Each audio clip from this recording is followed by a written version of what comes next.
Welcome to the Barbell Strikes Back. I'm James McDermott, joined by Miguel Porter. We are back and we have big plans to finish out the year and start the new year. Miguel, are you excited about these big plans? And do you have any big plans yourself? Yeah, excited about the big plans we got, and for myself, still keeping them under wraps for now. Okay. Top secret Potentially training, big stuff, maybe. Who knows? maybe. Will we even know? Like, do you do anything where like you just don't tell anybody that you did that thing? Like you'll climb a mountain and just no one ever knows. That's kind of like where I've been leaning these last like few weeks, like this last month, where I'm like, I should do more stuff like in secret. Yeah. Not for like gatekeeping sake, but like, just do the thing. And then if it comes up later, maybe it comes up. Like pre-social media type Yeah. of living, right? Like we all used to do things and you left an event and you didn't have a photo, a video, and you just like, I enjoyed that time there and my moments, and that's it. They're up here. They're in your photo album up in your brain. Or even like, I like the idea of taking the photo and just not posting it. And then when people find out you did a thing, then you can kind of pull out like the photo album, like back Yeah. in the day, like, oh yeah, this was my trip. Now let me show you the photos instead of like, yeah, you probably saw pieces of it on social media somewhere. So yeah. Yeah. Yeah, that's a good way to do it.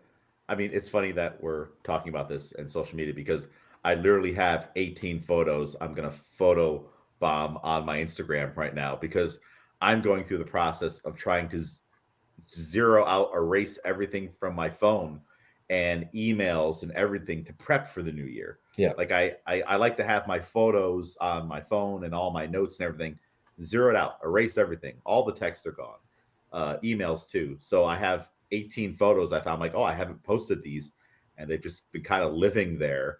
So I'm just gonna just put them all out. Yeah. But it's all old stuff for the most Hmm. part, except for like a weekend ago. So it's like stuff that happened in September that I never posted then, but there was talks about it. So I guess that's kind of what you're talking about, right? Yeah. Yeah. Like I didn't post it exactly when I went to the Donnie Schenkel and John North seminar at Frank's gym, Sona Weightlifting CrossFit Sona. But I have the photos that I still need to post. Right. And really, it's funny. Sometimes you have things and you would like to participate in social media, but you're like, I can't even just sit down and type the buttons and Hmm. post this up. Like it's always a process, especially during that time with the state championships coming up and all my traveling. Right. So yeah, I've 18 things I'm just gonna put out there, and really, it's just I like Instagram for. Remember when Instagram was just a photo album? Right. Yeah. It used to be different. It's a whole another thing now. I don't know what it is. It's a monster now. That's what it is. Um, so yeah, I would like to add to my photo album, and yeah, just keep them there. I don't know. If I've also thought about too, like when I post these things up on my digital photo album, I never back them up, Mhm. and so like if like the world ended for like social media stuff, all my things would just be lost forever. Yeah, but I mean, what is backing up? You know, this is another thing that I've been dealing with just the whole.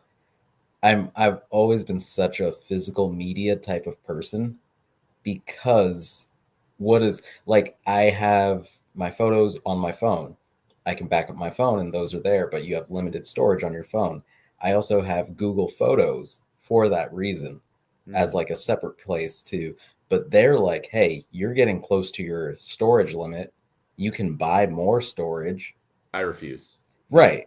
So I'm like figuring out what stuff to keep, what to let go of. But then I'm like, okay, but I'm paying this company to hold on to these things.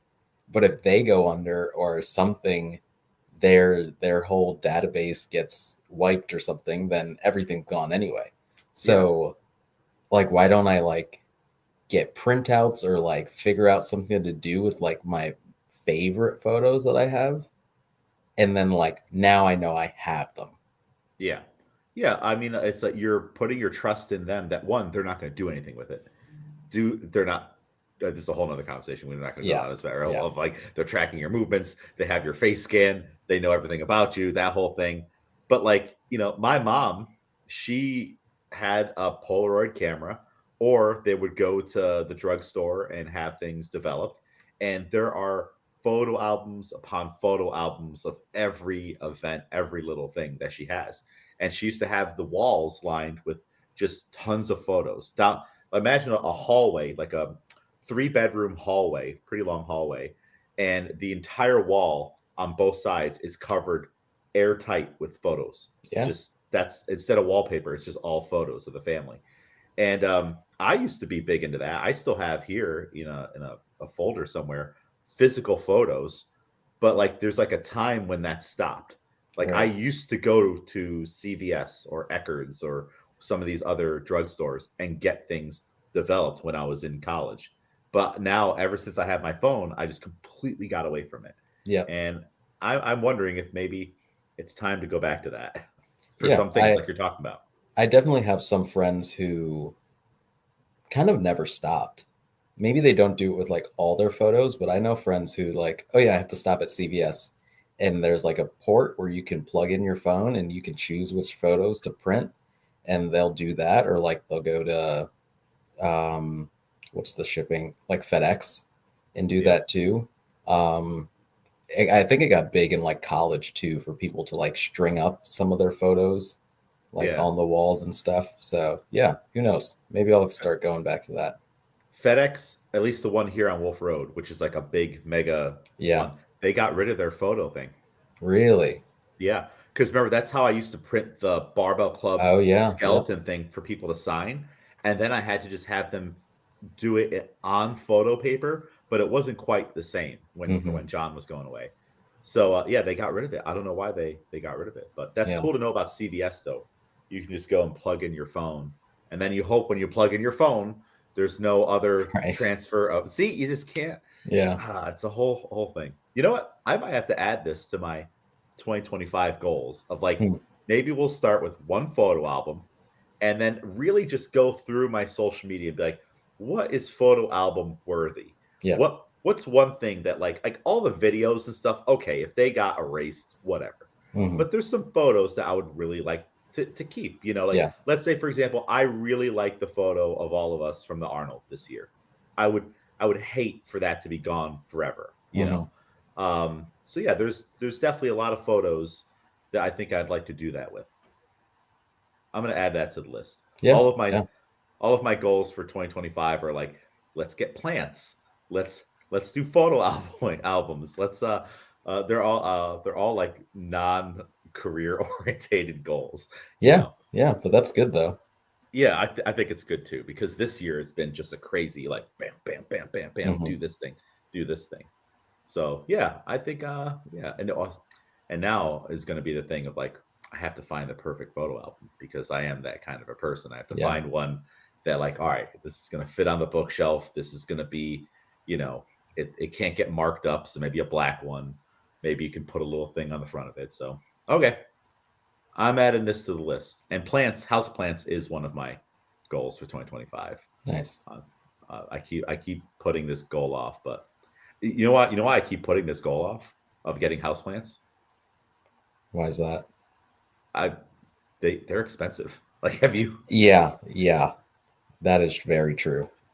like when I don't know when this happened, but like I looked up buying some plants. Like you want to get ones like this plant will supposedly help you sleep. This plant will help filter the air in your apartment, which I like because I'm suspicious of the air here at the Towers Colony. Um, but I look them up. I'm like, ooh, $150 for that plant. All right, am I gonna feed it? Am I really good? All right, I have to make sure I'm I watering it. know. I don't want it to die. So that's actually been my stopping thing. On Have you looked into this at all? Yeah, I've definitely gone to like specific, like there you can do like Lowe's, Home Depot, but like I've gone to like specific plant shops with friends, Hmm. and man, even for like a starter plant, I'm like, do I want to invest this much into something that might die soon? Yeah, it But I is. It's mean, an investment. I think you got to find people who have plants, because a lot of people do like propagation. So like Yeah. they'll like take off the little pieces from theirs and then grow a whole other thing. So if you can find people who do that already, you can probably get a good amount of like freebies to like build off of. Yeah. Oh, you're right. I should just talk to my mom about this because like she already has all the plants that I want. Like I've seen them walking Yeah. around the house, but I'm not just gonna roll up in there and be like, I'm taking this, you know. Start like But snipping leaves and yeah, yeah. I bet. Well, hey, I mean, she would love this project. I'm like, can you make me one of these? You know, just and Mhm. then do what you're talking about. You know, I should probably learn that. You know, on how to do that. But yeah, all right. When I go to see her over the holidays here, I might have to start investigating what plants are around the house. Yeah. And who knows? I might come back home with a plant. So yeah, these are all the things. You know, it's just like as you get older, you start to get into photo albums, plants. I've been going, you know, if it's chocolate or vanilla, I've been going vanilla more often. I don't know why. Hmm. Word puzzles, like I have a you know a word puzzle that I've been getting Nice. into for you know for downtime. But like that's like a like, hey, I'm not going to be on the screen for a while I'm doing that. Yeah. Um, Puzzles, you know, as you know, I'm getting into puzzles. I feel like I'm only 38, but I feel like internally I'm turning into like a 65-year-old.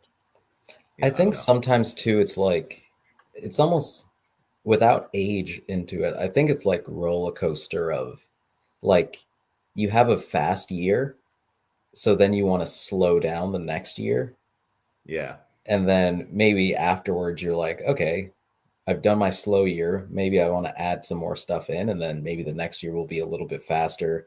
But yeah, because I'm feeling kind of similar where a lot of stuff was done this year that next year I'm like simplifying these things, other things maybe I want to do a little bit more of, you know, you kind of got to work with, see how the year went and kind of work off of that somehow. yeah, yeah. I agree. I would like a slow, a chilled year. You know, a non-intense year. Everything Yeah. this year was so intense. You know, all the meets, the anniversary, all the everything. You know, so it's like just like a string of weekends in a row where nothing is going on. Yeah. That sounds nice. And you're just puzzling, you're trimming your plants, you know. What's that? It's like you know, like we've been to battle this year, and then now next year we're like the warriors in the garden. We're just doing Yeah. gardening stuff, and we're raking, you know, like yeah, you know, we have all these scars from the year and all these things that happen and whatnot, but like yeah, I'm gonna organize these rocks in a nice way and have a little pond there and get some fish. Yeah, Yeah. I definitely can see that. You know, just having a chill year. I think everybody should do that. Yeah. 2024, crazy year. 2025, let's relax. In 2025, I'm I'm already on the old folks email list for the towers. You Right. know, maybe I'll start contributing. I didn't make the birthday lists this year, so that's my mission for this next year. For the December birthdays, I was not in there, and there was a moment, Miguel, where I almost hit reply. I was like, no, because then that might open up a door that I don't want to open up. Right. You know, Yeah. so, but I might maybe at the pool next summer, just casually mention, oh hey, do you have how what's I have to figure it out. I've quite some time to figure out how to like add this in. Like oh it was it's such and such's birthday. Oh cool. How do you guys keep track of the birthday? Well here's my birthday. That's something like Right. that. I have time to figure. I'll ask Chat GPT on how to figure this out. I've been doing way too much Chat GPT. I ask Chat GPT everything now. Everything. Yeah, I don't know. I don't know if it's necessary only because like Google, right? Like It's my everything new has Google. AI in it. Yeah. Like I don't know if you've used like the search engine Google like very recently, but like it doesn't bring you to a website anymore. Like you have to scroll to find a website that has your information because Yeah. they do it their own like AI overview Yeah. that'll kind of summarize what you're asking or like what you typed in. And it normally So says AI, right? Like yeah, right on it. Yeah. This is So I don't dangerous know. because once that AI thing pops up, I'm like, well, I have no need to scroll. And I'm definitely not clicking that link and then reading the article. Are you Right. crazy? You know, Yeah. like, um, so yeah, everything's changing. And I've downloaded the app, the Chat GPT app now. So now I'll be like, hey, how do you spell this? Or everything I would do on Google, I just go into that app now. Wow. Yeah, yeah. Or like, hey, or like when I'm watching a show, like when I was watching The Wire, I was like, hey, ChatGPT, in season 4, episode what? Why did Omar do this? Because I like maybe you're like, all right, I missed something here, and then Hmm. ChatGPT be like, oh, well, you see, this person did that, so they can't let that. I'm like, oh, thank you, ChatGPT, for explaining what happened in that scene, or like Interesting. who was the person that died, but like I like because some things happen really fast. And you're like, I don't know who that character was. Hmm. So yeah, I'm on it way too much. It becomes a little addicting. A little addicting. Hmm. Now I did not write our next training program in GPT. I've heard stories of people doing stuff like that. I don't trust ChatGPT for that kind of a thing. But I think it is fun to like if you're like, hey, what is that song or who is that guy? And you just type it Hmm. in and it gives you the answer as it Right. scours the internet. But yeah, it's a whole thing. Uh, Back to big plans. Last night, I got from an Albany CrossFit member at like 11 o'clock or whatever. They messaged me with the games is coming to Albany. Like, what's going on with this? Have you heard this rumor? I have not. They sent me a text and they're like, "Oh, Dave Castro gave an interview and he leaked or whatever that the games might be coming to Albany, New York." Which, if you remember, he was in Albany a couple weeks ago and he Right. came by Albany CrossFit. So all of a sudden, the threads started connecting in my brain. Maybe that's why he was out here because they're trying to scope out locations for the games. And if you think about it, the games have never been on the East Coast. They've, of Right. course, been on the West Coast and they've been in the middle of the country, but we've never gotten one out here. And I guess regionals used to be out here for the Northeast. Yeah. It's close to Canada, and you have an airport right there, the Albany Airport. It kind of would make sense if you were looking for a spot. Even if it's not in Albany directly, you still have big areas around it, like Lake George, Lake Placid, which hopefully not. That would be a nightmare of driving up. It's one Right. road, to get up there. But yeah, there's kind of some areas around that would work, even just at the Times Union. Yeah. And I mean, even as they, as they're going back with like some sort of semifinals that may be in person, and just overall scouting locations. Yeah. There was something that came out recently that the MVP arena is like the 83rd most attended arena, Okay. Top which is 100. like, for them not having a major sports team in there is like crazy. But like the Impressive. size is good, and yeah, I mean, infrastructure of Albany as a whole is good. Yeah. It's a city but not too busy, so like you don't have to worry about disrupting too much or being disrupted by too much, but you can get everywhere fairly easily. Yeah, I don't see why not. I did not think about what are they called? Semifinals or sanctionals? What's this next? I'm not even sure which one it is, but yeah, Oh, okay. So middle what? middle of the road Let's just thing. call it the regional or Yeah. whatever. It's not the regional, but whatever that midway competition is. Okay, that would also make sense to kind of do in Albany, I guess. Although I kind of feel like something like that should be middle of the country for everyone to come into. I Yeah, don't know. I don't know, because those are weird, because I don't know how they are gonna do these. Yeah. Like, I don't know if it is semi-regional or if it's like a seeding thing or what. Yeah. Hmm. Hmm. Well, I mean, either way, that would be wild if a event came to Albany because it was huge when the regionals came here. Right. You were a member of the gym Yeah. when they were here, right? Did you Hmm. go to any of those? I think I definitely went to one. Maybe I was gonna go to the second one. 2018, probably. Yeah, whatever. I didn't go the last year that they had it, because told myself that they would do it again, and then they changed it. But I was definitely there one of the years that I remember, because I saw Matt Frazier and Patrick Vellner and Tim Paulson were here, and it was the one where the pec injury was happening. Oh yeah. It was that year. That year, I Okay. think I saw like every major heat. Yeah. I don't remember what year that was. I think I that's mean, that's 17. I think 17. Yeah. it wasn't not long after I started. Yeah. Those those are some like we had I don't know which year it was. It might have been 17. We didn't have a Saturday 7 a.m. class, and 20 to 30 people, French Canadians, all showed up for that class. Hmm. For it wasn't even on a schedule. Chris Diso was there, and he just if you see him around town, you'll have to ask him about it. He just had to coach a class Yeah. that just manifested.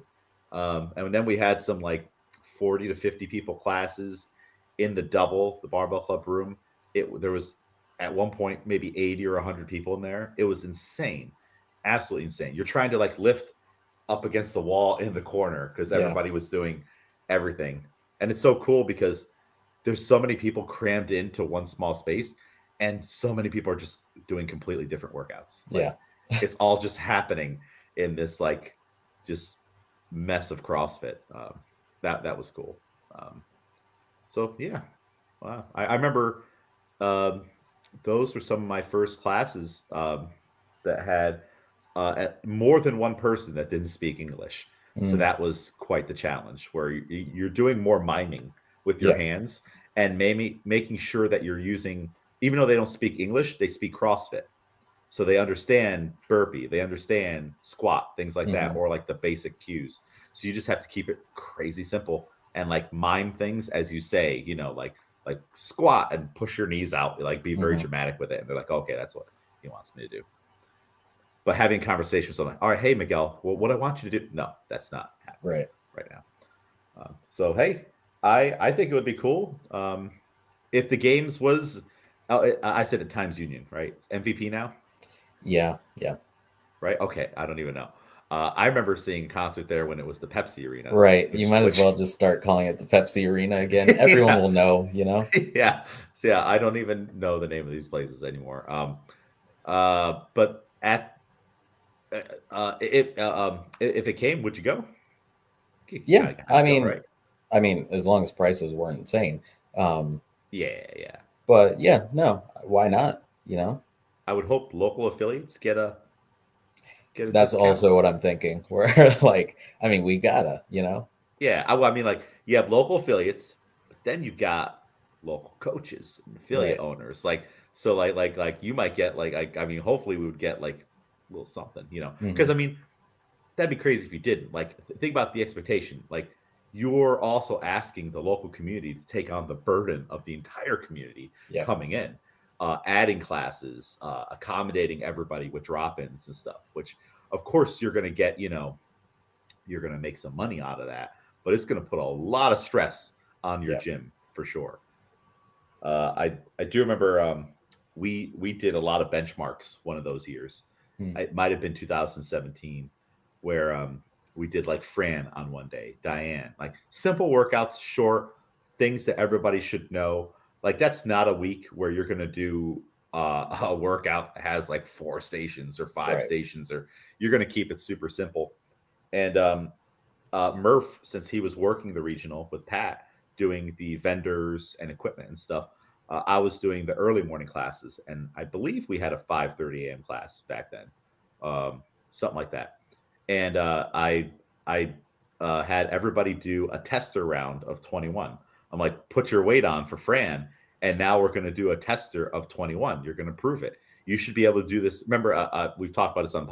podcasts. Some coaches will do that, and oh, that was great. That's actually my first time rolling that out with like a group of people I did not know, and they just had to listen to me and do it. But right after that first 21, weight melted off the Yeah. bar. They're like, no, like go unbroken, go fast, and everyone was like, oh, that's how it's gonna be. No, I'm not going to be able to do this for the 15s or the 9s. So that was just a memorable thing in my head. I'm like, I remember making all these people mixed in with people that we do know. I'm like, hey, let me drop this on them right now because I don't know these people. Had to like it could be, hey, this is what we're looking for. I decided to go for the big tester round. Do you think you would you do something like that, Miguel? Would you go for it? It depends. You're right in that because you don't know the people, like people can put on RX and, because they're at another gym, they're like, oh, they don't know. They don't Yeah, know that I'm going to take 12 15 minutes to minutes. do Yeah, this workout that should take 3. Like, so yeah, I think that is a good way to like, all right, I need to know where everybody actually is at. yeah, and you know, I've done it before at the gym when Fran is like randomly popped up at the gym. But I felt like the environment too of the regional gave me a little more leeway to do that. I'm like, hey, like those people are throwing down there. Like this is everyone's here ramped up for a competition and whatnot. So when I threw it out there, like you're gonna prove it right now, all of a sudden everyone was like, I am gonna Mm. prove it right now. I'm not gonna put it down and whatnot. And then the people that did put it down, they're like, all right, maybe I should prove it a little less. Yeah. But like it's just kind of like feeding into the excitement of the week and everything that's going on. That's where I felt like it was appropriate. Yeah. Had it not been, regionals and there was like one drop in that I don't know, and it's a random Fran at 5:30 a.m., I might not have done it. Hmm. But I've got 30 people at like 5:30, like way more people, and like we just need to figure this out. That's that was a pretty cool thing. Yeah. Just Yeah.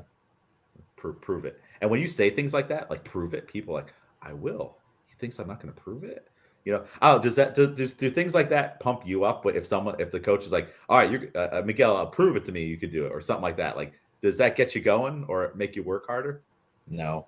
No, okay, I mean, yeah, I not for mean, everybody. we've kind of talked about it where all my motivation is 100% internal. Like, I'm not listening to anybody when I'm going. I have to say, like, I'll probably say the same things that you're saying, but it has to be in my own voice for me to care. Yeah, okay, Yeah. makes sense. I mean, yeah. I mean, there are the expectations of like, I know within myself that I want to like show off or like show that I can do this for the coach. But yeah, it has to be more internal, I would say for myself.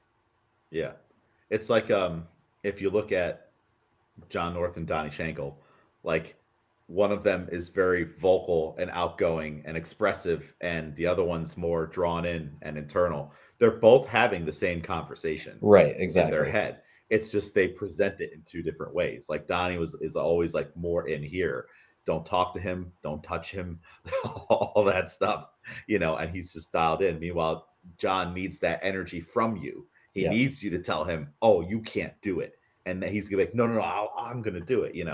Um, First, so it's just fun to think about that. Just two different polar opposites, and those are two of the most extreme examples I could even think of. Yeah, And then yeah. everyone else kind of just falls within something like that.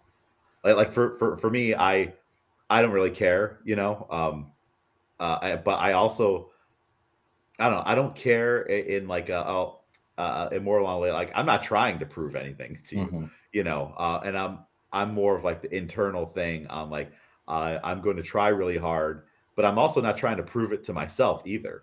You Mm. know, I don't know. It's, maybe somewhere's towards the Donnie side, but closer to the middle. I don't know what that one is. Yeah. Um, yeah. Hmm. So this will be interesting to see the developments. Had I got that text and we not hadn't known that Dave Castro was in town, I wouldn't have thought. I was like, no way they're going to do it in Albany. But the fact that he was here about a month ago or so, now that really has me thinking, whoa, Yeah. maybe this could happen because I had never thought before either. I'm like, normally I would be like, they're not going to do it on the East Coast, but they used to do it solely on the West Coast. Right. I like it's just not something you think about often. Hmm. I don't know if that helps Canada at all. Maybe. Yeah, I think so. So we'll have to see where this develops. I don't think we'll have a an update anytime soon. Like when do they normally announce where they're doing it? Well, I mean, we don't know in terms of like this could be for 2027. I'm not sure on their like it's definitely not this year. I don't even know if their contract is up in where they do it, somewhere Texas. Fort Worth, or is that That sounds USAW? right. I know USAW is going to Fort Worth again for the American Open. Um, Everybody's yeah, going to Fort Worth. it's yeah, I think it might be, but yeah, I'm not sure how many years they like signed up for with that, but yeah, I mean, it could be.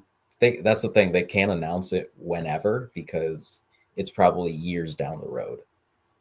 Yeah, that's true. I don't remember anything from like when they were done at this games where it's like, and we'll see you back here next year kind of a Hmm. thing. And I don't remember the initial announcement on like, oh, the games will be here for the next two, Right. blah blah blah. Unless they sign a multi-year contract, but just announce each individual year at a time. I don't know, but Yeah. that does make sense. That I don't know if that makes it. I guess if it's going to be, let's say, 2027 or 2026 for New York, and it does end up being Albany, that does give you a little bit of time to prepare the local community Yeah. too, Definitely. as opposed to just dropping the most massive event on everyone's lap. Because like let's say if they announced it today, all of a sudden that becomes like a major hyper focus for every gym in the area. Yeah. You know, um, not that we all wouldn't do it and adapt. It's just it just seems kind of soon. Hmm. I don't know, but maybe not. Maybe not. I can't remember how it went down for regionals, so we'll see. That might be one of the only ways I get to the games if it's 10 minutes Right. away. It's just not something right now that I would travel for on purpose, unless maybe like Miguel Porter's competing. You know, I don't know. Like I've been to vendor villages, walking around and being like, yeah, I'm not spending any money. Yeah. So that doesn't that doesn't that doesn't intrigue me because I could buy all that stuff online with the discounts and stuff they're doing right now, right? Because like that sucks too. You go to an event, you buy a lot of stuff, now you have to carry a lot of stuff all over the place, Yeah. and then fly back home with it. So the vendor village stuff doesn't intrigue me. Seeing the events does, but it's like I see CrossFit every. It's like It's like that Yeah. meme where it's like, "Mom, can we get McDonald's? We have McDonald's at home. we we have CrossFit at home. It's at the 5:15 tomorrow. Do you ever plan to go? Like if it's just not down the road, is that something on your list? Um, I wanted to go to Wisconsin. Hmm. Um, Cool town. yeah, just because of like I've seen things around the town. Because that's the thing. Like I wouldn't go purely for the games.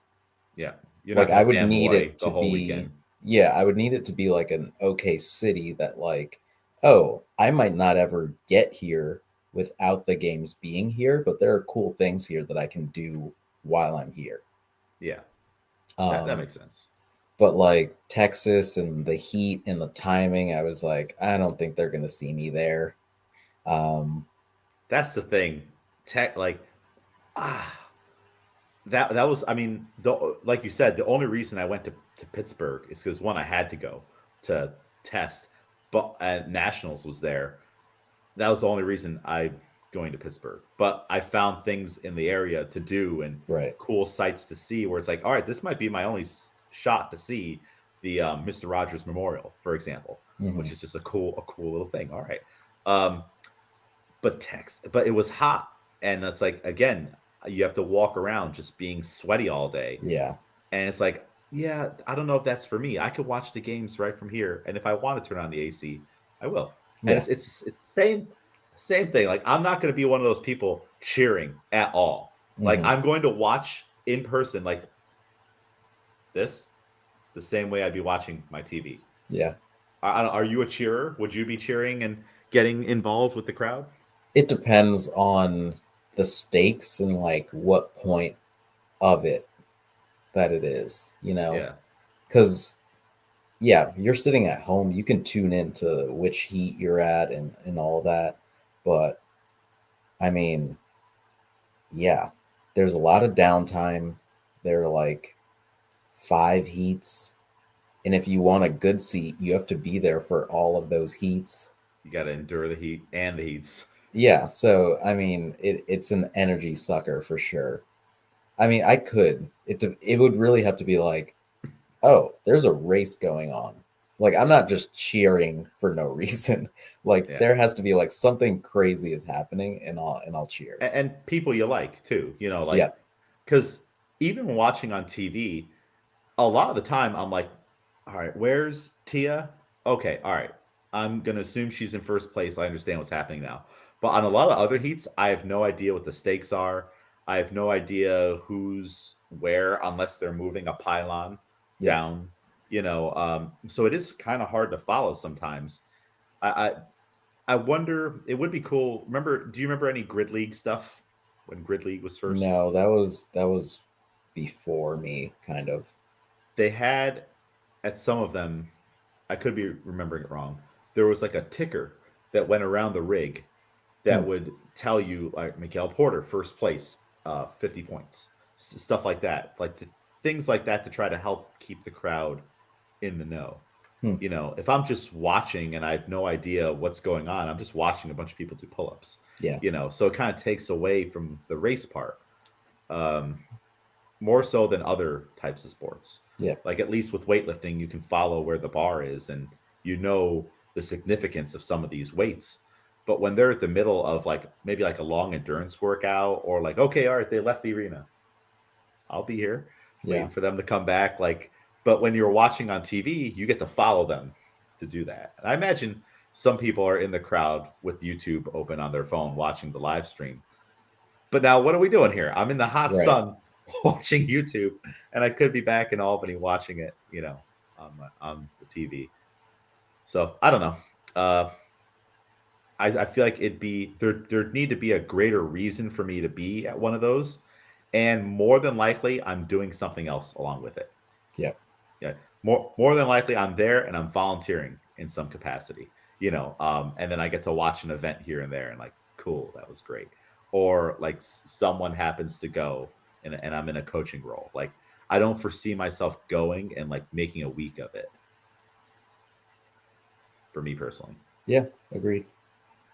Yeah. Well, hey, we got to get some people to the games. Like, let's start kicking up these classes here. We got to get people. It starts tomorrow for the 12 days of Albany CrossFit workout. Yeah. Starts tomorrow. Everyone that comes in, you're getting on that. It's one strict handstand push-up. You're just yelling at people. You need to get me to the games right now. That's an exciting. So you will be in tomorrow, right? Yes. All right, and you'll be doing the 12 days of Albany CrossFit Barbell Club workout, which is 12 barbell movements. Just like any other Christmas type of workout. Are you at all tempted to do both?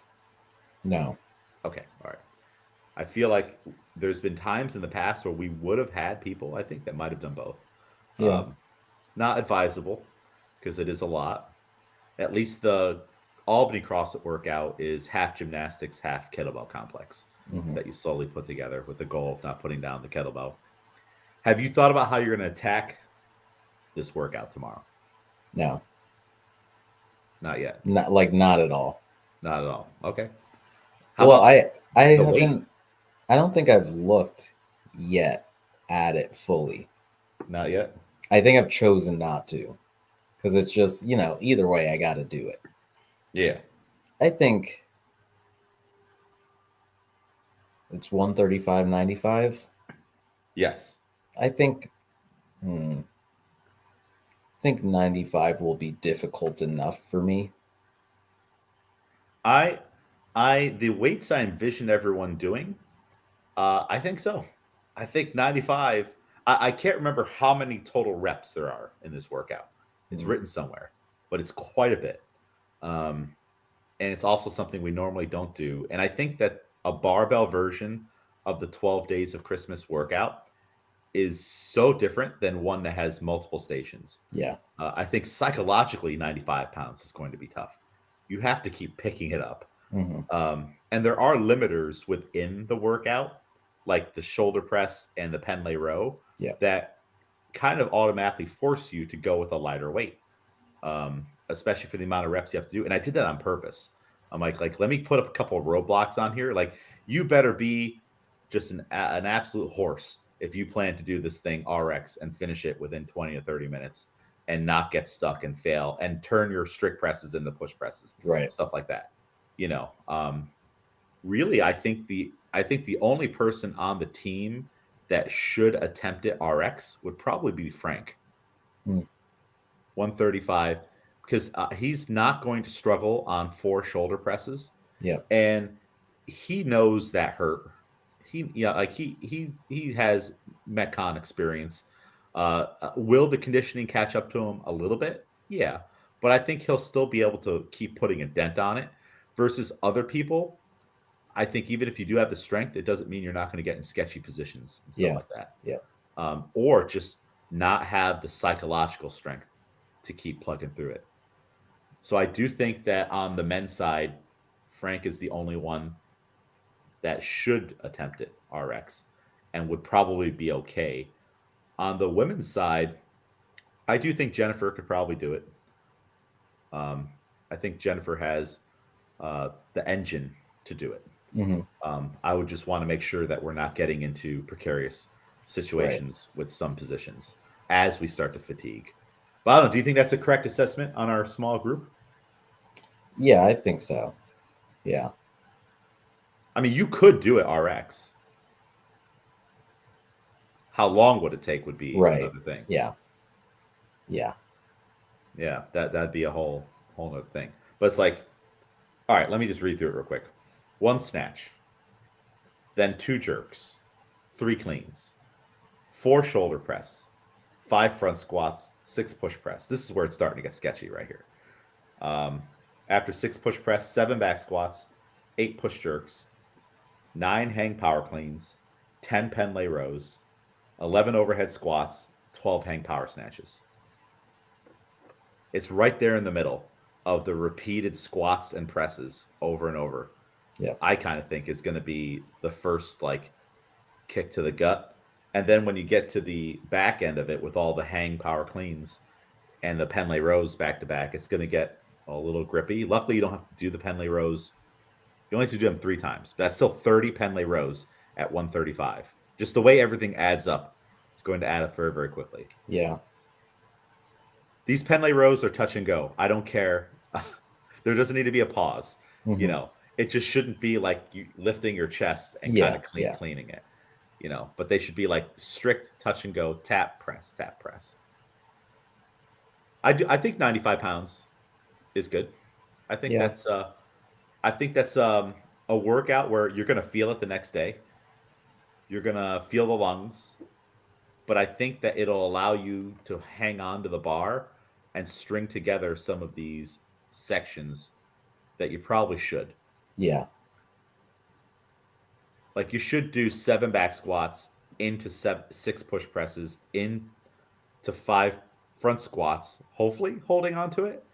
And then if you can get the 4 shoulder presses done, you drop it and then you go into the cleans. Yeah. And the cleans, 3 singles, I think is okay. I wouldn't expect touch and go forever. There's pros and cons to it. You should hold on to it and then do the jerks unbroken, of course. Like there are a lot of pitfalls here where you might end up doing a lot of extra cleans to get the bar back. Yeah, exactly. Position. That's going to suck if you don't plan out where your drops are going to be. I don't know. We've never done this before. It's going to be it's going to be fun. Yeah, we'll see. It's going to be fun to see. We'll see if there's any survivors on it. So cool. 12 days of Albany CrossFit Barbell Club. We'll do that tomorrow. How do you think the holiday training's been going? Good. Yeah, I think everyone can agree that we're all seeing results. And yeah, it's good to not even have a meet close. Yeah.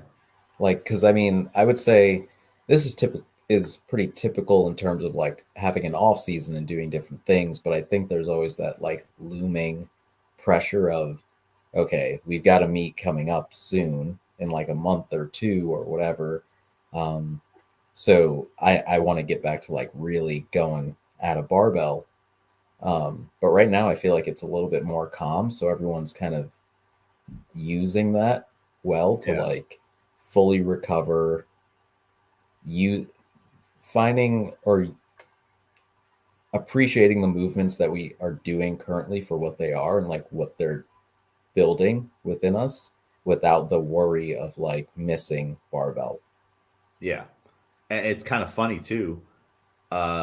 We don't have a meet coming up either in January or February, and we're back on the bar earlier than maybe normal. Mm-hmm. Versus like last year, we had these meets coming up, and we were doing strongman right now. Yeah. We were lifting stones and yokes and stuff, and then saving the barbell pretty much completely until the new year.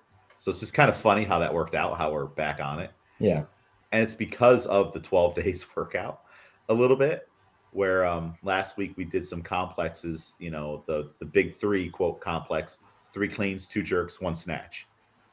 Was that a little weird adding a snatch in there after Yeah, several it clean made it jerks? like you had to focus Yeah. and you had to take your time or else you would miss that snatch. Yeah, there wasn't a risk of missing the cleans or the jerks. And it was kind of cool. Those complexes that we did last week, we did that complex, 3 cleans, 2 jerks, 1 snatch, which is like a weird amalgam of weightlifting things. Then we did 3 hang power snatches, 3 back squats, 3 overhead squats on Wednesday.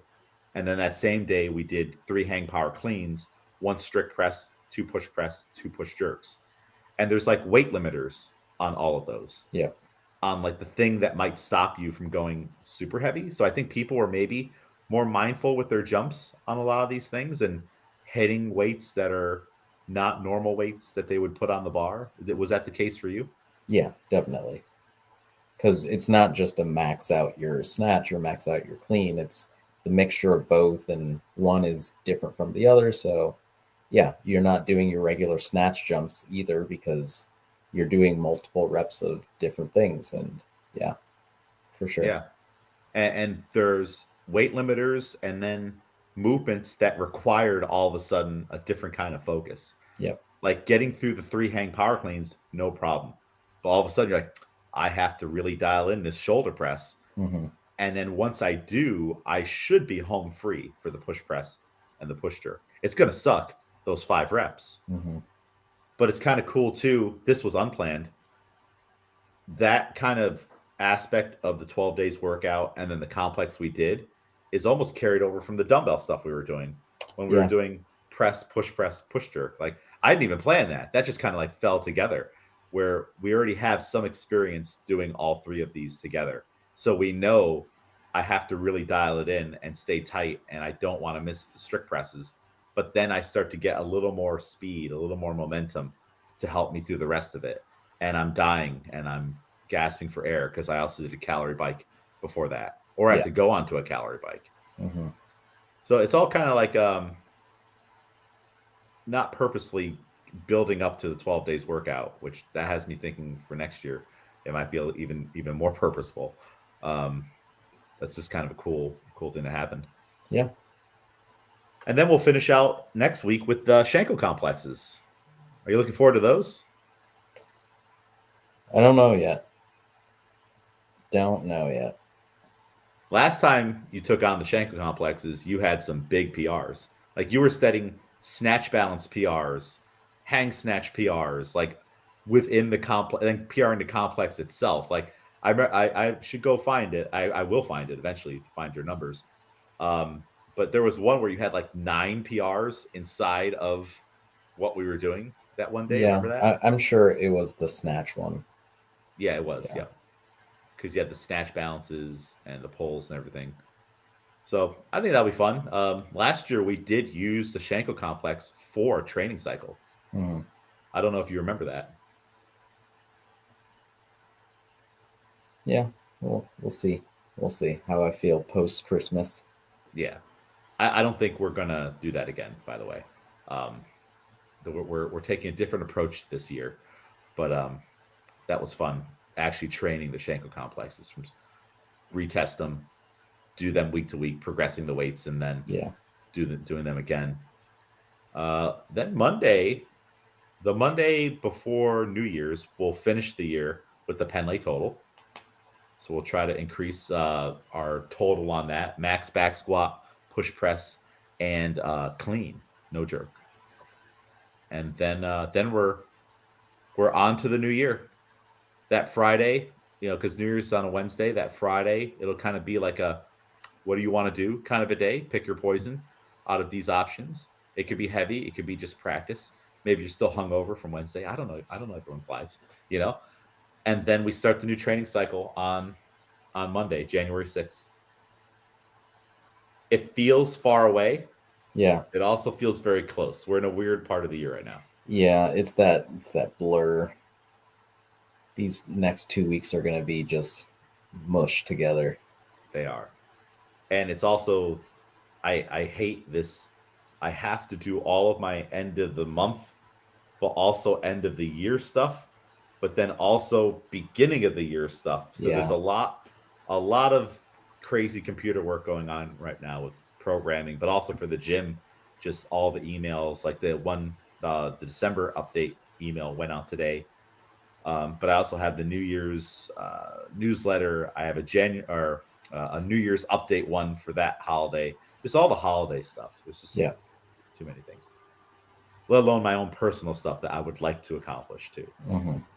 I'm sure you have the same thing going on with your work, where you have clients calling you, "Hey, we need to do this." Yeah. And you're like, "Why are you doing this on Christmas Eve?" Is that going to happen? That's 100% going to happen. Yeah. Do those people? Do they just? Are they just waiting? Like, are they just not doing their job like when they should be doing it? Like, no, it's just weird with bookkeeping and all these things that sometimes things for the books have to go out right before the end of the year. got it. Yeah. And then sometimes you have to pre-do things because you have to send money to these people, then they have to do the thing with it, then they have to send it over there, then this. So it's like it starts now. And sometimes, just communications too, that needs to go out before Christmas so that people see it just in case they are taking that week off. And then money stuff needs to go before the end of the year for the sake of the books. And so it'll be a fun time at work. Yep. There's just no way around it. Yeah. Just how it's going to be. So you don't even have the opportunity to prepare in advance for it, really, right? No, I mean, there's not much you can do. You really just have to be there on those days doing whatever they need. Yeah. Because numbers aren't final because of the way that the end of the year movement is. It's kind of just like whatever the numbers are at that time, we don't know yet until we have to send it out. So you can't really predetermine too much as well. So it'll be fun. Well, you're experienced with it, so you'll survive. You just have to be ready for it. I'm no longer caught off guard by it, so it's less annoying that way. Yeah. It's funny. I had this conversation with someone the other day. Christmas is coming up, and it's like, we know this is going to happen every year. Yeah. Like I had full intentions of having everything prepped in like September. Like I was like, all right, what am I going to order? What am I going to do? And all of a sudden, here's December. Crap, I got to push the button and actually get this stuff done. And it's like, even with the forethought of prepping and having it on a to-do list and stuff, it still catches up to you. The whole end of the year mess just catches up to you. But luckily, once we get into the new year, we'll be past that and on to a fresh, clean slate. With our barbell club training, our big plan, at least my big plan, is to simplify and bring us back to our roots. I've talked to you a little bit about this. What do you think about that concept right there? Yeah, I mean, I think that's really what the goal of training should always be, is just simplify. Yeah. And we've talked about it for a long time, and you always say it's like not what's the least we can do, but kind of like what's the least we can do and still see improvement. Yeah. And yeah, If we can make improvement with one set, 4 more sets is torture. Like, yeah. why? Or like, you must really like to do it, or Hmm. maybe we could do one set, make the progress, go home, and then you have more chill time at home. You eat a nice dinner, you're relaxed, and that also will tie into making progress. Right. Well, what we're going to do is bring the lifts themselves back to a classic Glenn Penley model: knees, hips, floor. Boom. Monday, Wednesday, Friday. Knees on Monday, hips on Wednesday, floor on Friday. It's a medium effort because of the knees. There's a little more stress on the body and the back on Monday. It's an easy or lighter effort on Wednesday because the snatch from the hips should be the easiest one that we're doing. Just A to B, boom, boom. And then a harder effort on Friday, or at least just the most stressful the lift could possibly be. Maybe it's physical, maybe it's psychological because it is from the floor now. So many things happen coincidentally off the floor or right around the knees. So those are our lifts. We'll start with doubles. 6 weeks of doubles. We'll pick a starting point. We'll do doubles, and then about halfway, week 7, we'll test maximums on doubles, and then we'll switch to singles, gearing up for another 6 weeks towards the regional. Super simple. No pauses, no low hang, no mid thigh, no complexes, no high pulls, things like that. Just keep it super simple, which the last, I feel, year and a half, we've really started to add in a lot of other stuff. Hmm. Versus if you went back 2021, we started off simple again: hips, knees, floor. But I think it's just as you're working with a dynamic group, you have to start to add in more variance. Or like, okay, Sha, if you're going to do high pulls, or you're going to do a pull with a shrug to get it to the high hang, which we'll still do stuff like that. Stuff like that's okay. But if you also just want to deadlift it up and then do your snatch and not have to think about anything else, I think that's fine Yeah. at this point.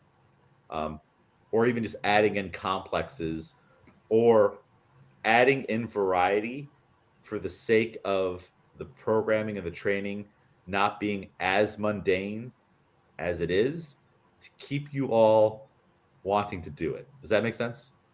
Definitely. Like, if we've been doing 5 years of what I just said, that would be so boring, Hmm. right? So every now and then, even though we're going to do a hellacious, or maybe we're going to do the Shanko complex on one of the days, that's just to keep it fresh. Yeah. How fresh can you keep Miguel snatch cleaner day after day, year after year? Yeah. I mean, people always ask, like, so what do you guys do? And I'm like, we snatch and clean and jerk and squat sometimes. Yeah, Yeah. it can get really boring. It can be, and some of you, I feel like are beyond the point of, if we just kept doing this, you would just be okay for the large part, right? But Yeah, we've put in enough time, a lot of us, that it's like this is years. No matter how much we've touched everything now, yeah, I guess. Like, so no matter what we do, it's something that we've done before. So, there's others on the team who are not psychologically there, probably, where it's like, I'm looking at the grass on the other side. I bet it's more mhm. fun over there. Let me go try that for a while. There's maybe a specific example in recent times. And, that's normal. That's normal. Like, in someone's training age, like, you've got a pretty old training age for weightlifting right now, Yeah. or a pretty far along one. When did you start with the barbell club? What year? Um, 2019 or 18? I want to say December of 2018. So, Okay. yeah, essentially. So how many years is that? We're in December right now. So what is that? 4, 5. 5 years? If Okay. you count, yeah, I would say 2019. So, 2019, oh, 2019. well, no, then that's 6. Yeah. So yeah, you're about to embark on a 7th year. You know, Before you know it, it might be 10 years. That's a lot Yeah. of time. You've done from the blocks. You've done pausing. You've done isometric training. You've done every random crazy thing where I'm like, hey everybody, here's what we're gonna do.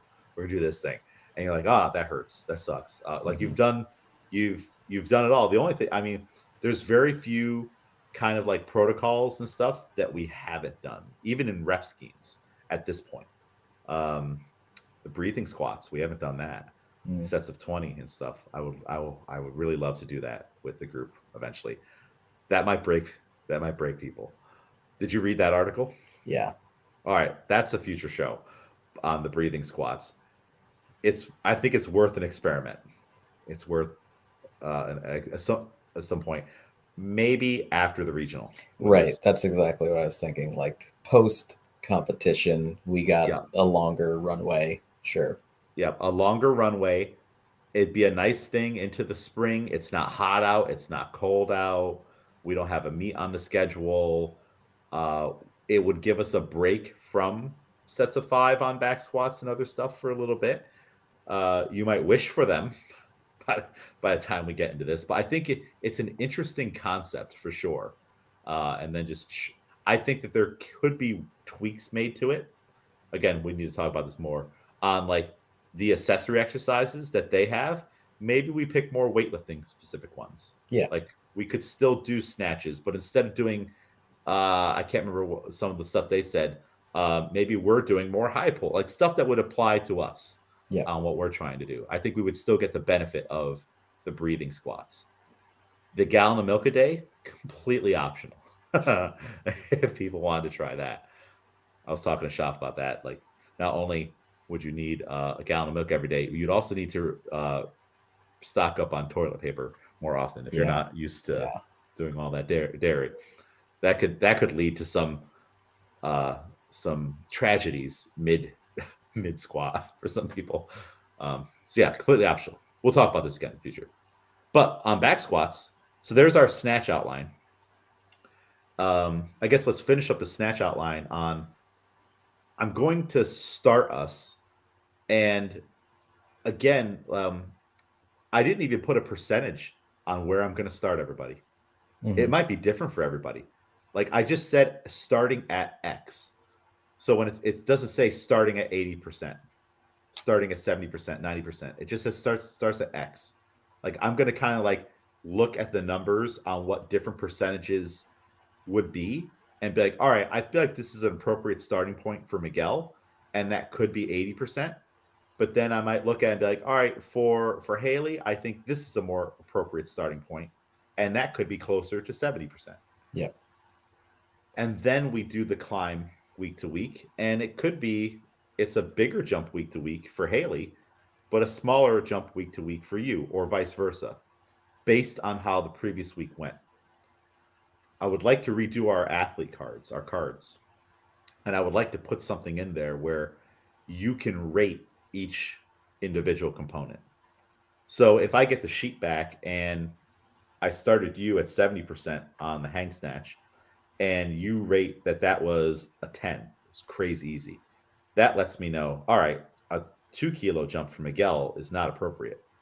What is that going to get me, a 9, or are we still on a 10? Maybe I need to bump Miguel up by 5. Or maybe a 1 is easy, just for example.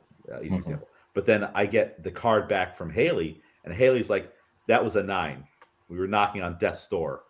And I'm like, oh, maybe that 70% was too much right now. Like, so I'm trying to get something going like that. What are your thoughts on this?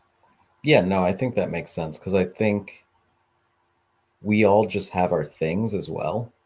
Yeah. Where if we're using me as an example, like for squats, let's say, for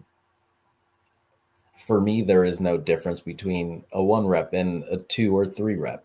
Like if I can do the 1, I can probably figure out a 3. Your back squat PR is actually 1 rep and 2 rep are actually the same, right? Yeah. So, or like even like hang snatches, right? Where sometimes I can do 2 fairly easily, but if we go up to past a certain weight, like now it starts to get difficult. So I think rating based on kind of like, I guess, our preferences or like where our niches are will help as well. Yeah. And it would be way more dynamic too, right? It could be I get your card and that helps me decide the next week for that particular snatch workout, we're only going to go up a kilo.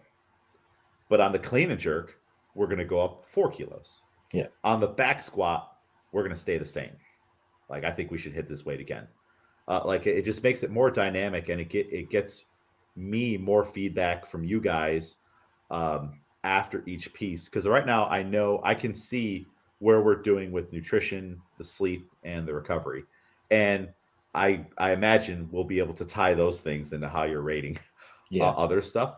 But it makes the weight increases make more sense on how the week before went.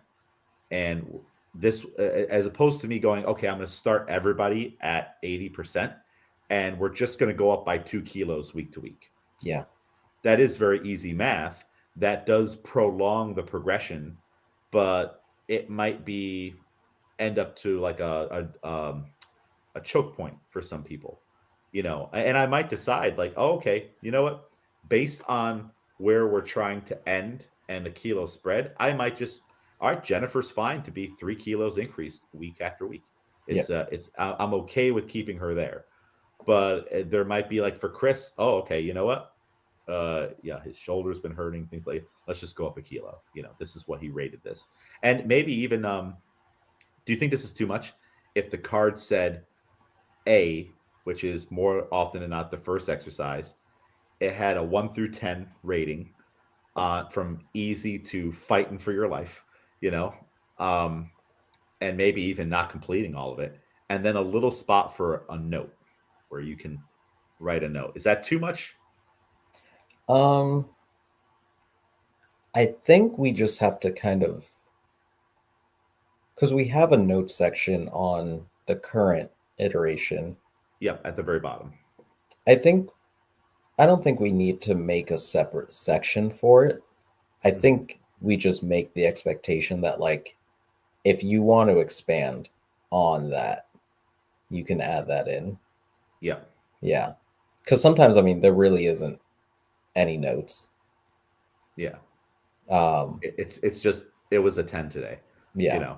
and then I can look at, I mean, one, I'm pretty good at remembering what we talk about, but two, I can look at like, oh, Miguel had a 1 sleep, a 1 recovery, a 0 nutrition.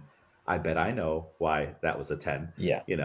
And then, but also I'm still not going to bump you up by 5 kilos because, you need to show me progress up here, and that it reflects down in this rating for section 1, or the first part that we're doing, to almost earn more kilos, Right.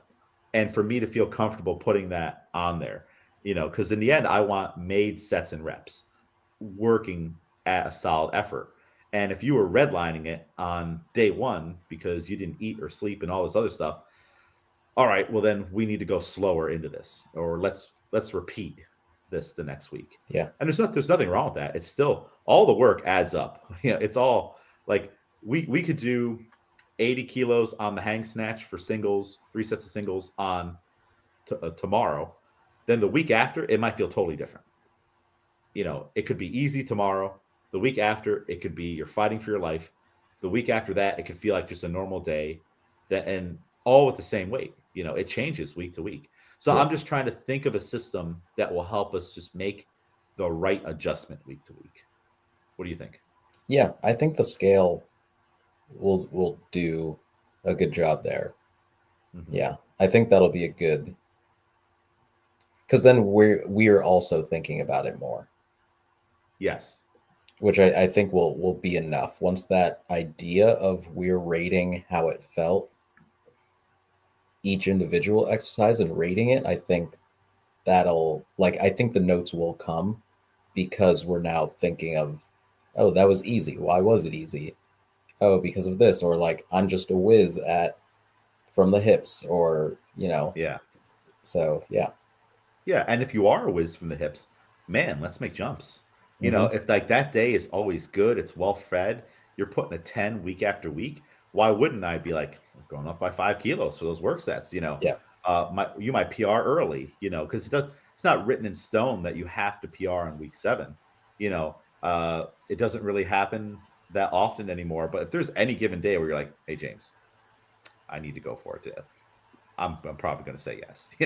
Yeah. Unless we have a meet, if we have a little local meet coming up. All right, fine, let's do it. If we have states coming up, I don't think this is the best idea Yeah. right now. Save it for states. But you can always tempt me to the dark side. Well, let's max it out today. And I think it worked going in consistent kilo jumps week to week. I think that it doesn't have to be that rigid. And like I said, it could be that way for some of you, and others it might be more dynamic, where Miguel got a 2 kilo increase from week 1 to 2, then a 4 kilo increase from week 2 to 3, then a 1 kilo. Like I think that's okay too. The jumps don't have to match, especially if we're not going to make specific percentage jumps week to week, which that gets you into all kinds of trouble too. Where if you plot out like, all right, if we're going to go up by 5% every week, you'll see wild jumps in some weight ranges. Oh, you only went up by 5 pounds, then you went up by 15 pounds, then by 2 pounds.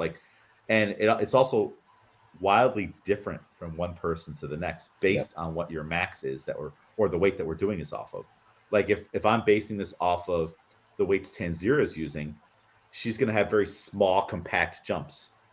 But if I base it off of the weights that Frank's using, solely going by the percentages, these could be some wild jumps, bigger jumps. And then it's like, well, whose workout is harder, and did it get everybody the right stimulus for that day? So this will be a little bit of an experiment. And like you said, I like the fact that at the very least, it'll force all of you to think more on like, what did I do and how did that feel? Because that's an important trait for you guys to have should you be training alone. You should apply the philosophy on day 4. If you're lifting alone, okay, maybe I need to adjust this weight. And you could even, as we're warming up, use that to be like, you know what? The working weight isn't going to work today. That's another thing I would like to see from this. And I'm not sure if the rating system will how it will help with that, because it's kind of a post, lifting thing. But what I would like to have or built is more of a culture of, as you are warming up, this is clearly going to be a 10-day. Yeah. And your weight is, let's say, 80 kilos.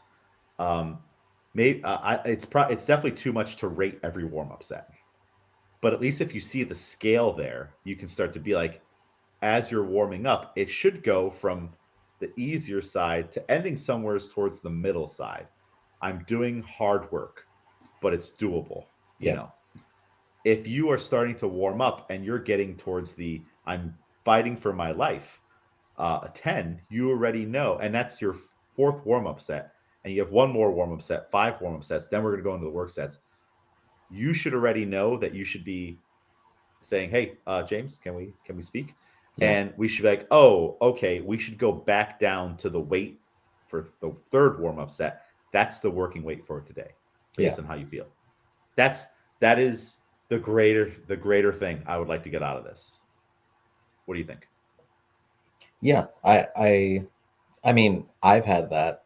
I think we can be decent at it. I have my movements for sure that as I'm warming up, I'm like, it's not going to happen. Yeah.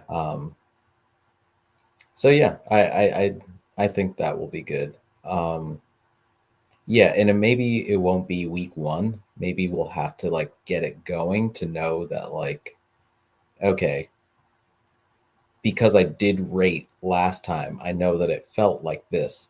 This time as I'm warming up, it's not feeling as great as it did last week. So maybe we do have to adjust before we even get to those working weights.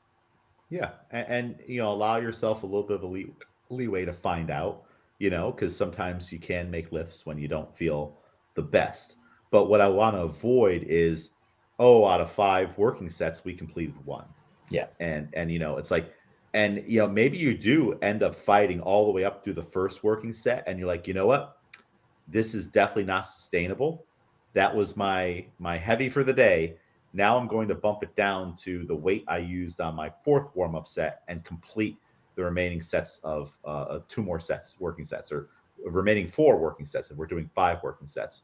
I think that's where we need to be going at this point, but it requires some kind of a way to assess yourself. And this is how I would like to start to teach the self-assessment, you know. Yeah, and I think also what we'll gain from it is that by week 3, everyone's going to be at a different spot. Yeah. I think part of the reason that people, I'm using myself, don't like to bump down is because they know everyone else is going at 80%. Why can't I go 80%? But if Yeah. we all start at different points and we're adding weights differently week to week, then you know, okay, this is just everyone's doing something different and it's based on how you feel. So Yeah. I'm okay bumping down today. Well, and you have to understand that on the given day, 80% for Jennifer on that day might be 98% for Alex, Right. you know, and now Alex is like on a path of for destruction, you know. And of course we have a zone we want to work into, you know. So like I envision like this little scale, and like here's the zone you're kind of aiming for and want to live within. It's okay to walk the line and of the end fringe of the zone, even bleed on beyond it. But if you're beyond it and it's not productive in technique, you know, or making lifts, then we need to go back Right. down in, you know. And that might mean, you know, it might mean just 3 kilos off the bar. Maybe I have Jennifer doing working sets at 58 kilos. And this is a time when Jennifer's doing crazy clinical stuff. Remember back earlier in the fall, Jennifer was doing the anesthesiologist, right? Or Yeah. surgery clinicals. So getting up at 4 o'clock in the morning, 3 o'clock in the morning to be there by 5, and then working all day, and then coming to Barbell Club at 6:15 at night, and then we're not getting to the clean jerks until 7:15. That's a lot, Yeah. right? So Jennifer can like figure this out and be like, you know what? I'm not going to beat my head in the wall. What do I need to do right now to get down into this work range where we want the stimulus to be? It might be go down to 54 kilos. And Jennifer will hopefully figure that out on the warm up to get up there. Yeah. And be like, you know what? It is not going to be productive. Of course, I would like to try for the 58, but like, there's going to be days where you should realize and you should get to the point as a lifter where you're like, I don't need to put it. I don't even need to put it on the bar. Yeah. I know. And plus, I know what I did today. I did not eat any food. I did not drink any water. You know, and at least, do you think this could create as well a hedge against that a little bit on the 80% for you today, for James McDermott today? He slept poorly. He didn't eat or drink any water today. So my 80% is going to be, and we're just using 80% as an arbitrary number here. My work effort for today is going to be different had I had accomplished those other things Yeah. and put more time to them. So I need to adjust to find the stimulus for today that makes me the most productive. And this gives me almost an out and a reason to do that versus trying to venture up and hit the number just because it's on the card. Yeah. I'm trying to get away from the because it's on the card culture. I feel like we have a little bit of that. Yeah. A smidge Yeah. of it. But you know what else is on the card? Making the adjustment. Yeah, and this is a way to auto regulate. It's a skill that everybody should have, right? Like if you're away for a week and you're going to be training or whatnot, or maybe this is a long ways down the road. You're at a different gym. You moved across the country. You're just kind of training yourself, or you're getting back into lifting. You should know how to auto regulate, and you should also be capable of taking care of yourself as well as an athlete, Yeah. which I think we're getting close to that. It's in Glenn Penley talks about that stuff in the book on auto regulation and being a self-sufficient athlete. I think this is the next step for you guys in doing that. And I think too, as new people join the club, it'll give them a tool to also figure out where they kind of need to be. And Mm. then and then the compliment that is like, I'm also there, you Yeah. know, to be like, this is the new person, like, look, all right, this is where we need to be. It should feel like this. If it doesn't, here's how you learn how to go back. Not here's the numbers. You must do this. And if you don't do it, you are a bad person and I hate you. That's not that's not the case. That's not the case. Let's work together and use these tools to get the best training today possible. Yeah. So that was all right. So that's a side tangent coming off of lifts. That's what we're doing with it. There is no percentage. There is no set jump. It's all going to be kind of by feel, through the weeks. So we have our knees, hips, floor, doubles. That's how we're going to kind of go through the numbers of it and find the numbers. Then we have our squat program where we're going to follow the Texas method. Now, you skimmed through in the American Weightlifting book that I just held up a little bit of the Texas method. It was a program designed by Glenn and his athletes, maybe more so by his athletes. Did you read that part? No. So they would do medium intensity volume squats on a Monday. Then they would do lighter squats on a Wednesday. And it eventually developed to the point where they're doing front squats on Wednesday because that's a lesser stressful type of squat than the back squat. And it complements all the cleaning you're going to do. And that's why also it's only 3 sets of 3. You don't need to do a lot of front squats if you're already cleaning 3 days a week. Yeah. And then finally on Friday, that was the higher intensity squats, more sets of 5. And his lifters, they wanted to not do that on Friday. They wanted to, be able to either get in, do their training, and then go out and have fun. And, because he's working with high schoolers and college kids and stuff like that. So, of course, they don't want to be there at 9 or 10 o'clock at night doing sets of 5 on the back squat. So the deal was if you PR'd your back squat on Friday for your 5 rep max, you didn't have to do the other sets. So if you come in, you're mentally focused for the training session a different way. You're like, I'm trying to win now. The prize is I don't have to do these extra squats. And then if you didn't PR, you had to do the additional sets of 5. Yeah. So you have a medium intensity day, a low intensity day, and then a high intensity day is what it eventually developed into. For what you skimmed through, anything pop out at you? I think just in terms of our club, just kind of like what we always talk about in the fact that like we're all still very much improving.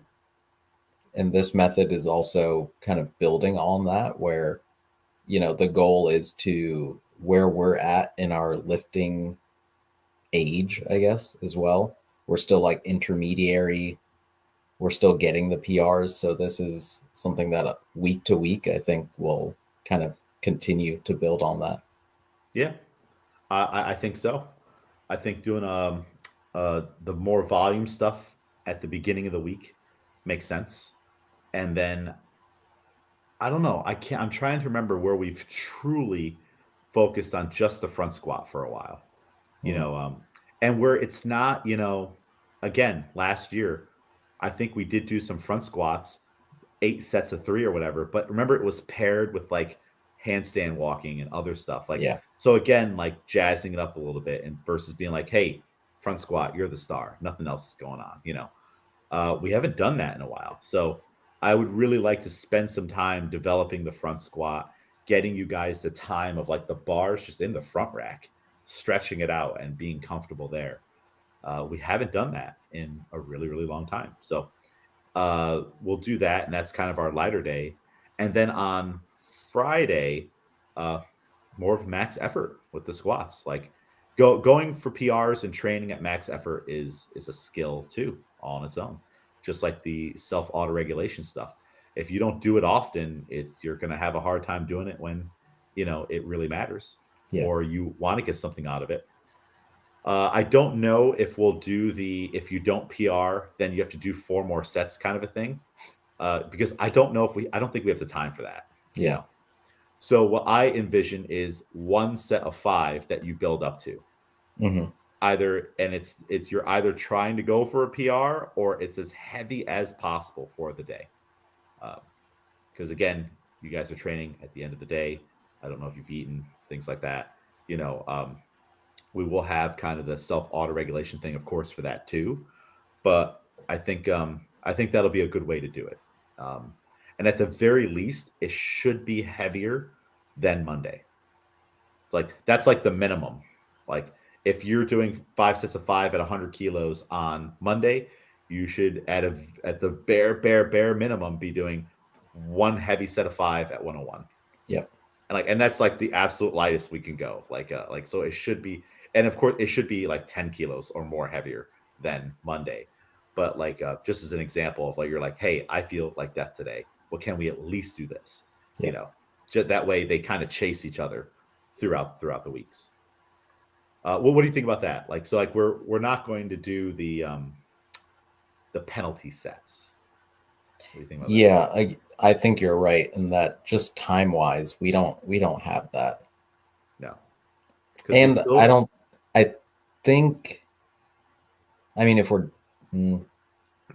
I feel like everyone would probably just play it safe and add those sets in to begin with to just like, I don't know if I've got it, instead of like the risk of going for something heavy, not completing it, and then having to go more. Yeah. Well, and the thing is too, if let's say if you PR and no one else does, then you're just going to sit there and watch them do 4 more sets of 5. As a group that's training together, where we move on from one piece to the next as a unit, that's a little bit harder. Yeah. Versus, I imagine during the training they're doing, once you're done with your back squats, you probably just start snatching. And then eventually you just start clean and jerk. Like practice starts at one time, but then people might be done. And by the end, you might be clean jerking, and I'm just kind of like rolling around. I'm done with all my work. I think it's done differently in some places, and it might be done differently there. I would have to ask Trey that on like what that dynamic was like. Did you guys move on as a unit or not? I will ask him. I'll follow up with this because that's an interesting thing to think about. But we have from 6:15 to 8 p.m. to get in back squats, snatch, and clean and jerk. Yeah. And warm up, which is also why I plan to do back squats first as an extension of the warm up. So really short warm ups, get the bars out, get the squat racks out. We're squatting.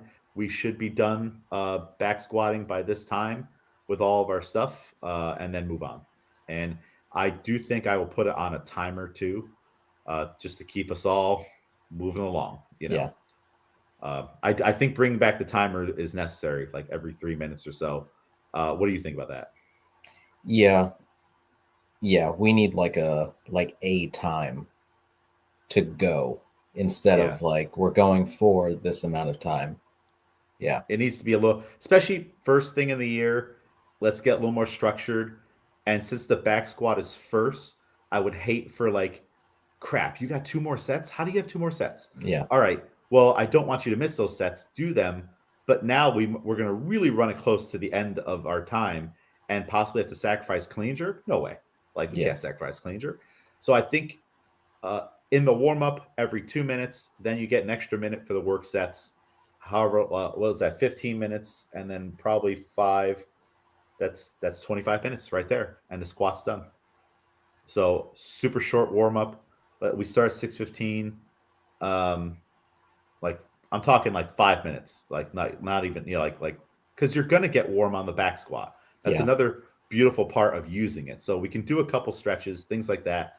A lot of you guys are there early stretching already too, which is something I want to talk to you about. Like not everyone is, but most of you are there.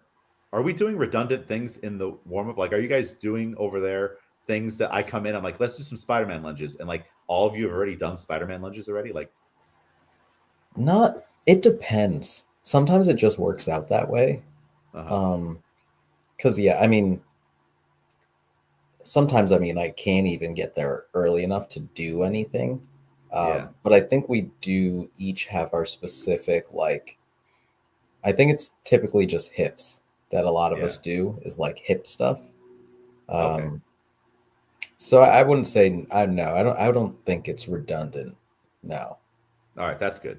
I mean, part of me is I think we've talked about this before, getting away from like the stretchy type of things and going for more big ticket, like, hey, do 10 air squats, All right, now do 10 push-ups. Like those movements are also like everybody should be able to, you should all be able to do those. They can either be the main piece or they could be the warm-up, like, Yeah. and they're safe and natural. Like this is CrossFit methodology coming into it. Like we should be able to do a bunch of stuff like that, and it takes no time at all, but it gets your heart rate up, gets you sweating, and hits all the major muscles, and then we're on the bar.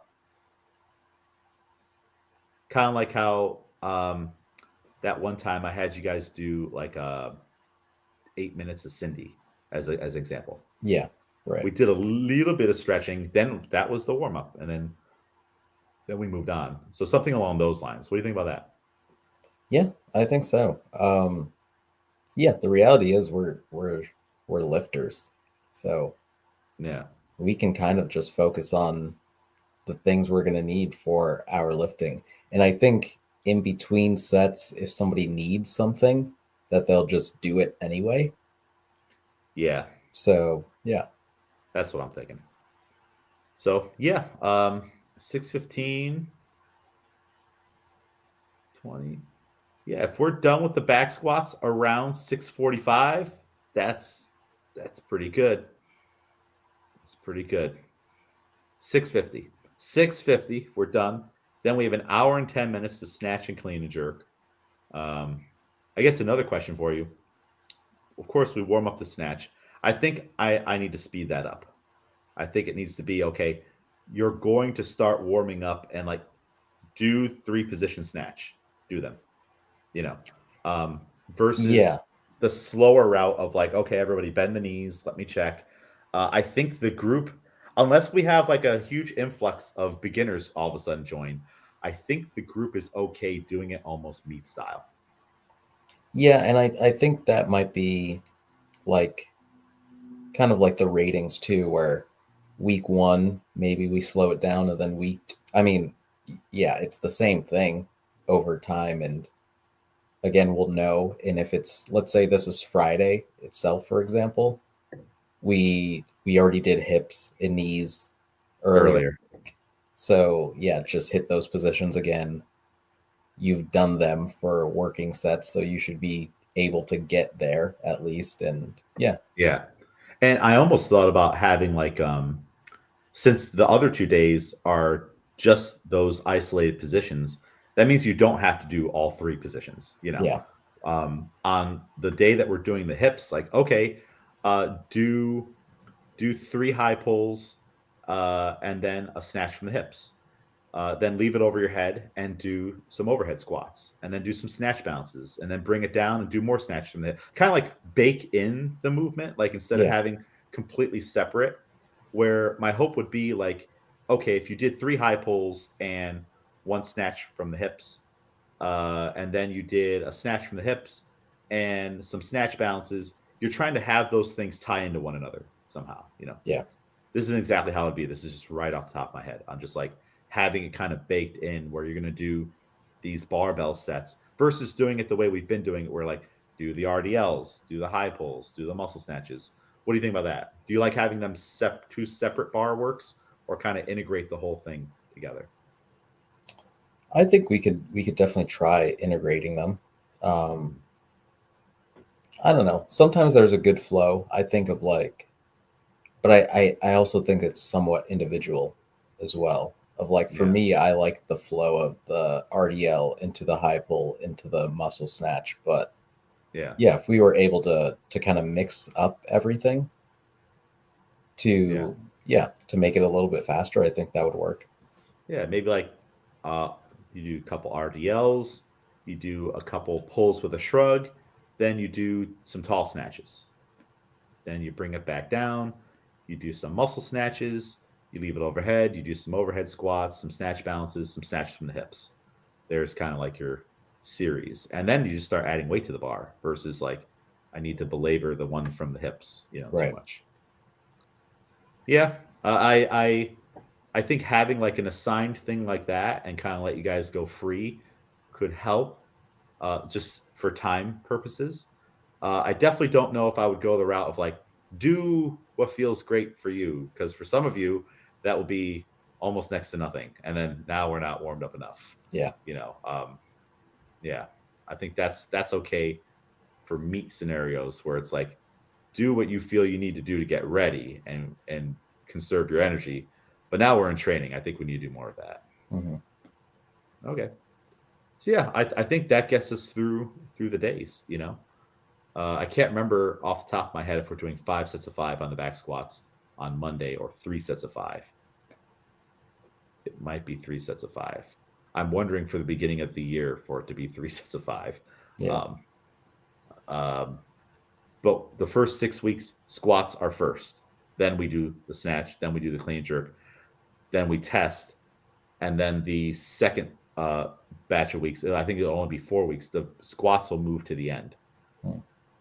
So we'll be doing squats first for the pre-exhaustive method, where you're going into the snatches with tired legs already. Yeah. But you're also more warmed up because of the squats. So there's pros and cons for it. So you have to produce a little more force, a little more effort, which I think will be nice going, especially off from the hips and from the knees. Like from the hips, like by that point, you should really feel like you've got your legs under you. Like oh, they're there. Yeah. I've just done 3 sets of 3 on the front squat. But then as we get closer to competition, they'll start to fade into the background, and you'll hopefully use that power production that you've developed now just starting off. And then we finish with the strength stuff, keep strength going. We will test again, and then we'll taper. So, and then we compete. Yeah. And then we decide what we want to do after that. So yeah, that's the program. Day 4, push presses, good mornings, and gymnastics, of course. I think that's a pretty straightforward day 4. I do think it's gonna be a good idea to keep good mornings in the mix. What do you think about this? Yeah. Yeah. I definitely feel like I'm feeling them a good amount in a good way while doing them. So yeah, I think that'll be good. And I think it's less stressful than if we were going to do deadlifts, because we're already doing so much extra grip work during the week with all of the positions and just all the pulling. There's all of our pulling work. So I think if we're going to quote work on an aspect of the pull or the hip function, the good morning is a nice one to have there. Yeah, is the bar on your back again? All right, but whatever. But it's not as heavy. Like I feel like to get the same feel out of the deadlift, you have to go a lot heavier. Yes. So And now, if let's say you have to make up day 4 on Sunday and you did those crazy heavy deadlifts, and now you're rolling into Monday, which is medium intensity type of day, that could hinder the performance. Deadlifts are hard to recover from. And I know no one wants to do snatch grip deadlifts. So eventually, maybe that's one of our moves when we're doing the breathing squats. We bring in the old snatch grip deadlift during that time. Could work out nicely. And yeah, so just classic sets of 5 on both of those. Still a progression. Bulgarian split squats will stay in the mix, and shoot throughs will stay in the mix. Because I think why not? And pull-ups. Yeah. I envision more of like, let's say a 15-minute EMOM, and each of those is a minute. You do a set of Bulgarian split squats, set of this, set of that, and then you cycle through. Or maybe it needs to be 16 minutes. So that's only 4 sets of each, just to complement, keep things sharp. And it might just be do what you want to do in that minute. Like you get what you put into it. Like if you decide to go max shoot throughs in a minute and you're getting 9, 11, 10, or it might be a week where you're like, you know what, I'm going to do 4 strict ones every minute. And that's 16 total, just maintaining deep push-ups and that and the dips. What do you think about that? Yeah, I think the EMOM type of route for it will be good to rotate. Yeah, like you said, I mean, we've kind of been doing them already. And with the handstand practice, it's kind of like I'll try for something different each time where maybe I've got both feet on and I go for as long as I can. One time I'll go 1 foot and maybe alternate which foot is touching the wall and like lightly. And if I fall off after 35 seconds, then that's it for that set, Yeah. Yeah. I think having some quasi elective components mixed in with the things that we definitely want to have done on day 4 is a good thing for day 4. Kind of like a do what you want to do, or it just says practice. Yeah. It could mean whatever you interpret it. But have you tried for your handstand work, kicking up to the wall, but a little further away from the wall, and then walking the rest of the way with your feet on the wall? No. That'd be a good thing for you to try. I had last week on that bike row handstand walk workout, I had Shy, Abby, and Celestino do that one. And Abby was getting 8 reps within a 3-minute, 8 to 10. So she would kick up on the wall and have her hands be like almost middle of the mat, and then walk her hands as close to the wall as she can while sliding her feet up and then kicking off. Interesting. That way you're doing it'd be the same thing as if you kicked up and I grabbed your legs and we walked across the room, or remember the old PVC pipe drill? Yeah. 2 people hold it. It's kind of like that, but you're doing it on your own, and the wall is the thing that holds you up. So that might be something to start to get you closer to handstand walk. I think handstand walk for Miguel needs to be a 2025 thing. Yeah. I think we can get there in 2025. I think so. I think Abby's going to be at handstand walk in 2025. Handstand skills are getting much better. So yeah, that would be something interesting for you to try at some point here. Cool. But yeah, that's the training cycle. Back to our roots. We're going to start to learn things and grade things and make adjustments week to week. Our exercise selection is super small and super specific, and we don't have to do any meets, and we're just going to work with it and go from there. We'll get new cards. I'll have to ask everybody what color card, if they want the same color. Are we going to keep you at gold, or do you want a different color? I'll get back to you. Okay. You still are the 2-time state champion. And now we got new weight classes. Let's see what happens. Yeah. Let's see what happens. Yeah. Any other thoughts on the Texas method or any of the stuff that we're going to be doing with our future programming here? Are you excited? Yeah, I think it's good to simplify. I think sometimes it's just, like you said, like no real meets coming up immediately. So I think it'll be a good time to just work. Yeah.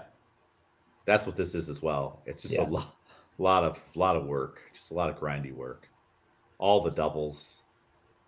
That's why I thought 3 sets was okay for the doubles. And frankly, we just don't have time for 5x5 back squat, 5x2 snatch, 5x2 clean and jerk. We've tried many a time. Yeah. It's a lot to fit in. Even if we did it all on the timer, it's a lot to fit in. Unless we said barbell club's going to be 6:15 to 8:30 or 9. Yeah. But no one wants that. No one No. wants that. Yeah, everybody's ready to go home. So, yeah, I think we'll try to keep it. And who knows? No, there's no way we're finishing before 8. There's no way. Even with the back squat stuff getting done early, my dream is I'm bringing back to goal is now that we're back to 3 pieces, 3 meaty pieces, which that'll be an adjustment for all of you as well. We've been doing 2. Yeah. And doing consistent sets is almost hard. It's harder in some ways than, hey, you have 15, 25 minutes, go heavy on this thing. Yeah. It is harder in its own way. I would like if we just have a moment to stretch at the end, just a moment to cool down. That's my mission. That's my only goal. Is to keep us on track to do that. So we'll see. I don't plan to do the weightlifting pieces on a timer. I don't know if that's a mistake yet or not. I think that might be good because I think it allows some people to finish quicker. Yeah. And then, yeah. I think a hard cap needs to happen. Mm-hmm. It's one thing right now, but I think a hard cap needs to happen. And then now, if you don't get through all of your sets, it is your fault. Mm-hmm. It's on you. And if you are getting to the point where you have to cram in 2 sets in a minute, that's also on you, and we need to fix that. That is you missed it. You totally that is that needs to be factored into the next week somehow, But I kind of think 3 sets of 2 with a bar warm up, I think you get that all done in 20 minutes. What do you think? Yeah, we just got to be intentional about it. Yeah. And again, if you're not able to get that done in the time frame because you're dying, you need to adjust what we're doing for that day. Hmm. Because sometimes I think the reason things kind of don't get done within a time frame is because people are tired or malnourished. Right. So how can you push? Which means your training focus for the day it should have changed, and now you have the ability to do that. Yeah. I say all these things. Flash forward to January 6th, and it's 8:10, and I'm turning off the lights, and we're getting done late. No, we can't have that happen. Okay, cool. Well, good talk today. We covered a lot of things. Um, I'm ready for tomorrow. I hope you are. Yeah. Any closing thoughts, Miguel? No. Yeah. I'm just excited to get to work, I guess. Yeah, get to work. Right now is the rest. Right now is the fun, Hmm. which the work will be fun, but uh, getting back to structure, I think, is maybe another way to think about it. Right. Where it's not like right now we've been playing, we've been having a lot of fun, Hmm. doing long Tabatas, all kinds of stuff. Were you sore after that? I imagine some people were. Yeah. Yeah. Were you were surprised by that Tabata this? No, it looked bad, but yeah, no, definitely sore for sure. Good. I think we needed that. I think everyone needs to sweat and feel that out. Cool. Awesome. Well, Miguel, where can people follow you? Couldn't be Miguel on Instagram. Can be Miguel on Instagram. Follow me, James A. McDermott on Instagram. Follow the Barbell Club. We've had some new PRs and videos and stuff going out there. Later today, I'll be posting your PRs. You had some PRs going around Cool. here. Cool. Overhead squat PR, 105 kilos. You ever think you'd be doing that? No. And you can do more. Do more. That's crazy. So, yeah, that's the fun part about all this. If you showed Miguel at the regional back in 2017, look at this. He'd probably be like, I can't even imagine that right now. You weren't even overhead squatting 135 pounds back then. No, probably not. Yeah. Cool. Follow me, James A. McDermott. Follow the Barbell Club, Albany CrossFit Barbell Club. Follow the gym, Albany CrossFit. And we will see you all and talk to you all again very soon. There we go. And have a Merry Christmas, everybody. Yeah. Merry Christmas. If you've listened this far, Merry Christmas. You've earned it.